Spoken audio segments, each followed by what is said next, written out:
तो आज है 18 सितंबर और आज से जो हाईवे पे ट्रैवल करने वाले हैं मुंबई से अहमदाबाद, अहमदाबाद से गुजरात और गुजरात से मुंबई की तरफ, और इसके अलावा मुंबई से या मीरा भाईंदर से ठाणे की तरफ, नवी मुंबई की तरफ या फिर सिटी के अंदर, तो उनमें से अधिसूचना जो जारी की उन लोगों के लिए, उनके लिए ये है कि 10 टायर से ऊपर की जो गाड़ियां हैं, बड़ी गाड़ियां, वो शहर के अंदर प्रवेश नहीं कर पाएंगी, चाहे वो भिवंडी रास्ते से जाएं या घोड़बंदर रास्ते से जाएं, थाने से जाएं, कहीं से भी जाएं, लेकिन उनको सिटी के अंदर अलाउ नहीं किया गया है।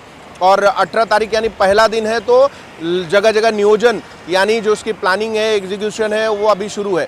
इस बीच आपको बता दें कि ये जो पॉइंट जहाँ पर हम खड़े हैं, ये है चिंचोटी का पॉइंट, जहाँ पर आपने देखा कि सुबह यहाँ पे चिंचोटी का जो ट्रैफिक यानी वाहतुक शाखा, ट्रैफिक डिपार्टमेंट जो है, उनके जो कर्मचारी अधिकारी हैं, वो मौके पर मौजूद होकर उन्होंने चिंचोटी से गाड़ियों को होल्ड करने की शुरुआत की है। और वो हाईवे पर जो 2 रास्ते हैं, मुंबई की तरफ और दूसरा भिवंडी की तरफ, तो उनको डाइवर्ट करके वहाँ पे होल्ड किया जा रहा है। उनको ये बताया जा रहा है कि आप यहाँ से अगर भिवंडी भी पहुँच जाते हैं तो थाने में आपको एंट्री नहीं मिलेगी। तो जो लोग ये वीडियो देख रहे हैं उनको बता दें कि आप किसी भी रास्ते से जाइए, सब जगह जो है होल्डिंग पॉइंट्स बने हुए हैं, आप उन्हीं होल्डिंग पॉइंट्स पर आप रुकिए। जैसे गुजरात से आ रहे हैं तो आपको अच्छाड़ की तरफ रुकना है, उसके बाद अगर गुजरात पालघर या उसके बाद है तो आपको चिंचोटी भी रुकना है, अगर चिंचोटी या उसके बाद है तो आपको मीरा भाईंदर के फाउंटेन होटल जो आता है, फाउंटेन नाका, वहाँ पे रुकना है। उसके अलावा घोड़बंदर की तरफ जाएंगे तो अंदर उस तरफ आने वाली गाड़ियों के लिए 5 होल्डिंग पॉइंट्स हैं। तो इस तरीके से ये जो 18 तारीख की आज से अधिसूचना के अनुसार पुलिस, ट्रैफिक डिपार्टमेंट और अधिकारी, जिलाधिकारी जितने भी हैं थाने के, मुंबई के या फिर पालघर के, इनको निर्देशित किया गया है। इस पूरे निर्देश में उनके लिए ये इंस्ट्रक्शंस है कि 18 तारीख से जो 10 चक्का 10 टायर वाली जो गाड़ियां हैं या उनसे ज़्यादा टायर्स वाली जो गाड़ियां हैं, उनको रात 12 बजे से सुबह 6 बजे के बीच ये एंट्री दी जाए।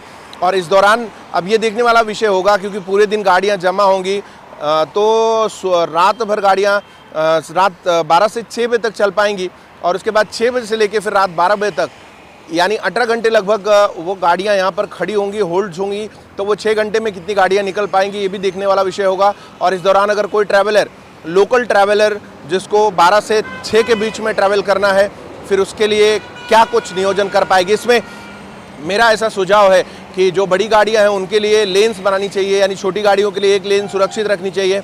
और जहाँ भी होल्डिंग पॉइंट्स है उसके 1-2 किलोमीटर, 3 किलोमीटर पहले से ही लोगों को, जो 10 चक्के वाली गाड़ियाँ, उनको रोक के बताया जाना चाहिए, क्योंकि बताया जाना चाहिए कि आगे होल्डिंग पॉइंट है। क्योंकि चिंचोटी का जो होल्डिंग पॉइंट है, फाउंटेन का जो होल्डिंग पॉइंट है, इन होल्डिंग पॉइंट्स पे होटल्स की इतनी कैपेसिटी नहीं है, इतना अफोर्डेबल होटल्स नहीं है।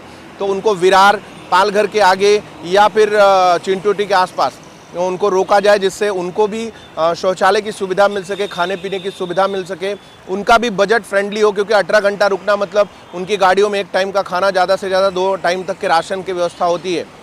खैर, फिलहाल अब देखना होगा कि इसको प्रशासनिक अधिकारी किस तरीके से सॉफ्टली, जेंटली मैनेज कर पाते हैं।